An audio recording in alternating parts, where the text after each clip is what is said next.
quarantined in my bedroom. I have COVID. I have COVID-19, something that we really dreaded here. We've been very careful for over a year, very careful.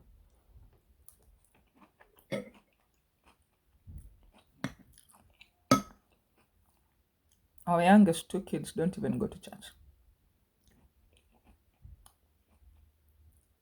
because they don't wear masks, or if Kiki wears a mask, she'll want to take it out. And then just like that, I get it. I believe maybe it's the Omicron, the one that they say spreads so fast. I'm praying for my youngest two who are not vaccinated. The older one, Candy, is vaccinated.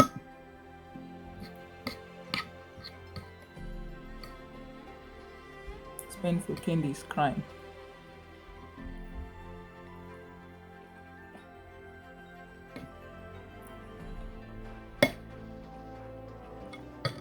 I can't spend time with them today.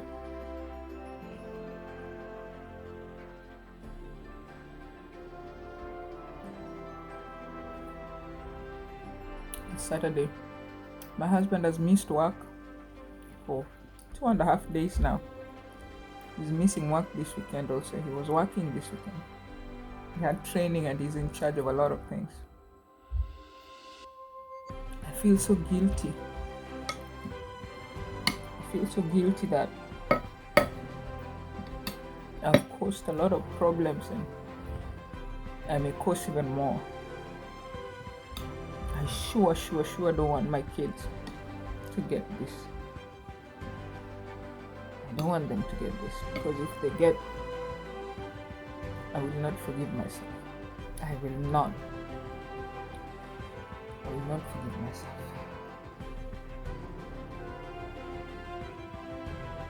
But I think Omicron is different. Omicron, I think the masks and shields don't work. I think so.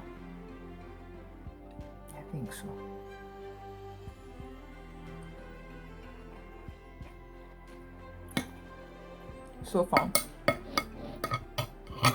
yeah, I'm eating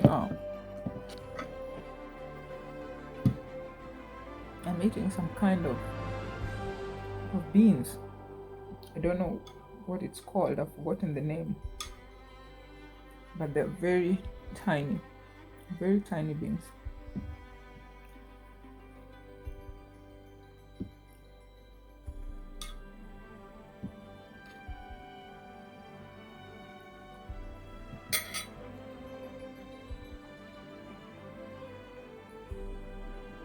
Yeah, I can tell you how it started.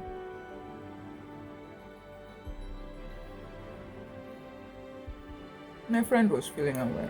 My very good friend was feeling unwell. Her husband also got feeling unwell. They have little kids.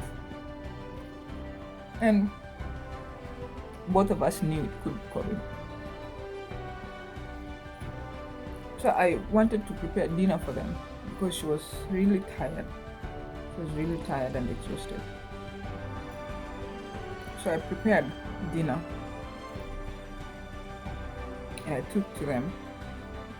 And I had the mask, the N95. I had the N95, the good one. I had the N95, and then I had a shield. Had a shield on top of the mask. But one thing that I know I did not do that I should have done was to wear gloves. I forgot to wear gloves. And then something else was, Ken had told me, okay, you just drop the food by the door and then we can pick up the stuff later.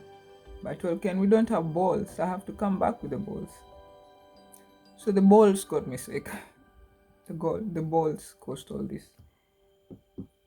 So I told Ken, look, I have to stay and get the bowls. And so I went in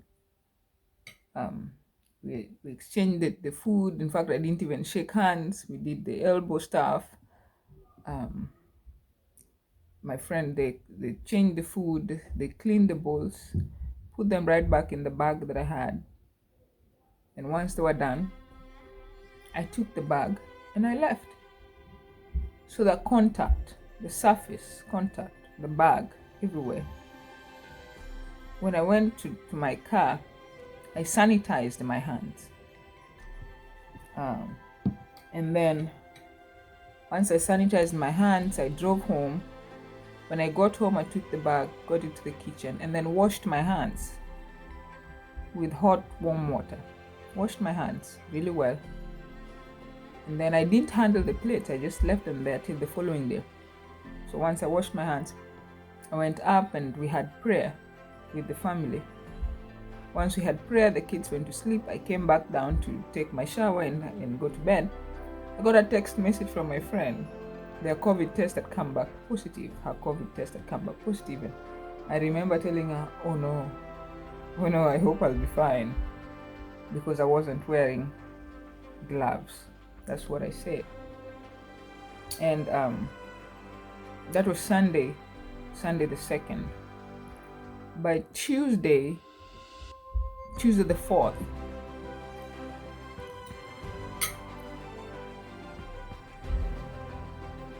you'll excuse me, I have to eat.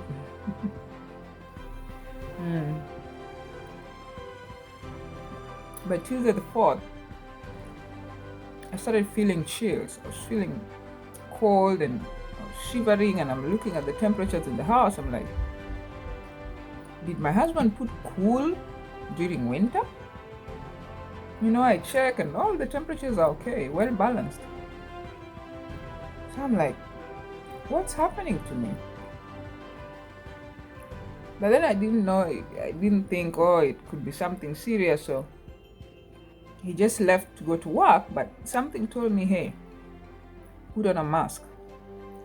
So that whole day, let me say morning hours going to afternoon, I was wearing my mask. On Tuesday, on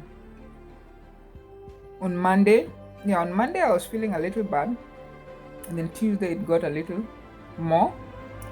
So Monday the whole day I was wearing a mask, and then Tuesday morning hours, but in the afternoon I wasn't wearing. I kind of got tired, and I was like, I think this is just common cold. This cannot be COVID. I was just telling myself that.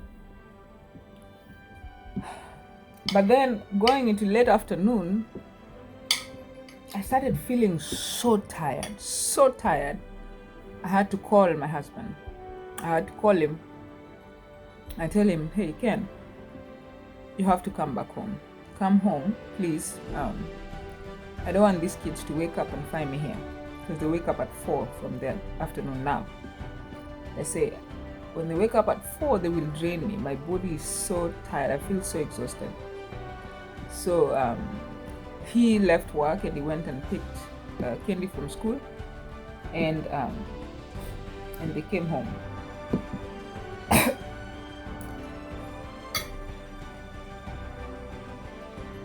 So when they came home,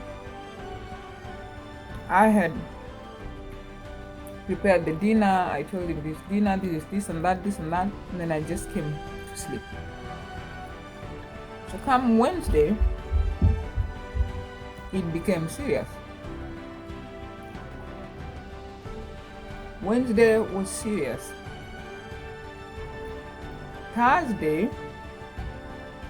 Wednesday was very serious. And I tried to wake up and prepare Candy breakfast before she leaves for school and make breakfast for the rest of the family. But I could not find my balance. I was feeling dizzy and headache, and then I was feeling nausea, like I wanted to vomit. And so I told Candy, look, Mama, your breakfast is here. Tell Daddy I'm not able to warm your lunch and pack it for you for school. Let him know. He can come and stand by the door, and I'll let him know what your lunch is. Then he will pack it for you. And then all that time now I'm wearing a mask. Wednesday fully I was in a mask. Thursday I was in a mask, and I was keeping away from the kids.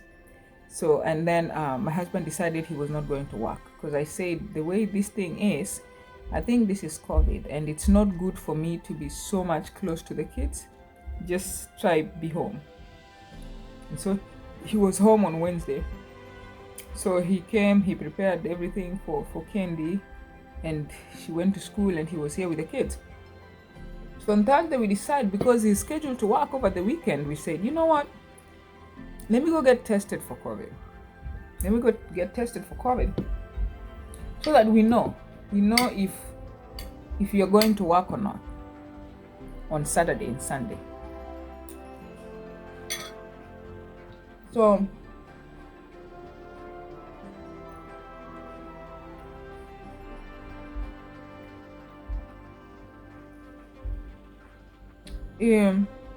we thought, should I contact my family doctor or my oncologist office, who will be quicker with this test? And so if I contact the family doctor, he will refer me to another lab. Lab will check if they have a referral and all that long process, right? But if I go through my oncologist's office, it will be pretty fast. So I contacted them, and they told me they did not have a slot for test on Thursday, but they had a slot on Friday. So they scheduled me for Friday at 1:45, which ended up being like 2:15. I got there, they made me wait outside. The lady who was getting asymptomatic people wasn't on her desk yet, so I had to wait out. So I got in, and they tested me, and by that time I was going, by Friday, the symptoms had cooled down. In fact, I woke up, did my exercise, worked out in the morning, made breakfast with family. I cooked a lot. I did a lot of food prepping. And then I left for the test. And the results came back right after prayer. I had a prayer meeting on Zoom. Then the text message comes in, and I check it. Let me tell you, the way hospitals relay message, man, on messages on my chat, it's scary. You just say result instead of the place for result down there to be written like just positive, COVID positive. It is written critical in red. I have refused to read the whole message. I only read that critical part, and that's all I want to know. Critical. So I'm like, why is it written critical? And it says that all my appointments for the next 20 days have to be cancelled, rescheduled, and it's that serious. Let me tell you, sometimes things happen to us.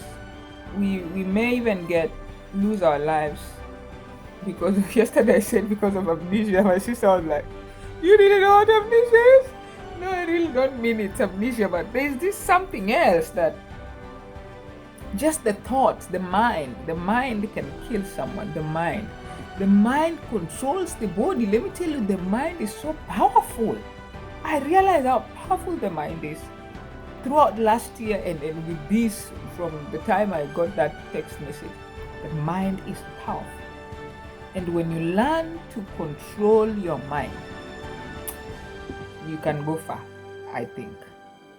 Because before the message came in, I was strong, I was bubbly, I was worshiping, I was, everything. I was fine.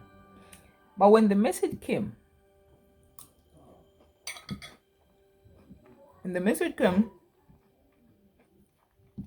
I began to develop more symptoms. Even symptoms that were not there. I started trembling. That symptom just came. I was trembling, my knees were knocking on the desk where I was seated. And then what else? I was just out of nowhere now. I feel like my chest is tightening. But I hadn't felt anything on my chest before. From the time this started, I had not felt anything on my chest before. But from the time I read that message, Now I was feeling like my chest was tightening, you know. So, and then I felt like maybe I have fever, but I did not even have it. In short, I was panicking. I was panicking thoroughly. I ran and boiled water. I put eucalyptus in it. I started inhaling. I have not inhaled this thing. From the time people started inhaling, even my kids and my husband were inhaling, I never inhaled. Yesterday was the first time I inhaled, you know, when I read the message. And so I did the inhaling, I took the oximeter, I was checking my oxygen. You know, it's a very good oximeter with very good reviews, and I trust it. But it kept telling me 99%, which is good, but I was like, I think this thing is wrong. I think this thing is wrong. You know, so generally what I'm trying to say is that I am thankful to God that my symptoms are mild. And my sister and my friend, they both told me they believe this is Omicron because Omicron is not as severe. It doesn't really cause so much tightening of the chest. It's just like common cold, but you really feel exhausted. Even talking exhausts someone. I get exhausted even from talking. But compared to the first days when all this started, Tuesday, Wednesday, Thursday, I am strong, I'm okay. So as you pray in your families, in your closet, pray for my little babies, my two, my Kiki and my Kenna, 2-year-old and 1-year-old. They are not vaccinated. They're the ones that cause me to panic. But God is not like man. God will cover them. But also I think God was teaching me a lesson. You know, it's a lesson I've learned. That like our medical practitioners are telling us, you know, everybody in authority, many people are telling us, be careful. Do not make assumptions. Do not assume. Just remember that COVID is not only airborne, you know, it is also surfaces. That's the point. I did not forget it's about surfaces, but I forgot to carry my mask, my gloves. That's the point. So that was negligence on my part, because if I realized I did not have, I should have come back and gotten them. Yeah. So you know, I'm sharing my experience here on quarantine, just so that you out there may also be careful, especially if you have little kids or people whose immunity compromised. You know, that was the fear we had for me, because the last time I went in, my immunity had not picked up from chemotherapy that I had. So we did not really want COVID to get on me, but it's here. It's here, but God is fighting. I'm fighting. My body is fighting. So share with you more on my experience within these four walls of my bedroom and my closet. All right, yeah. So that's me and Omicron. Let me finish my breakfast and I'll tell you what I'm up to in this room. Make sure you subscribe, like, and share. Bye.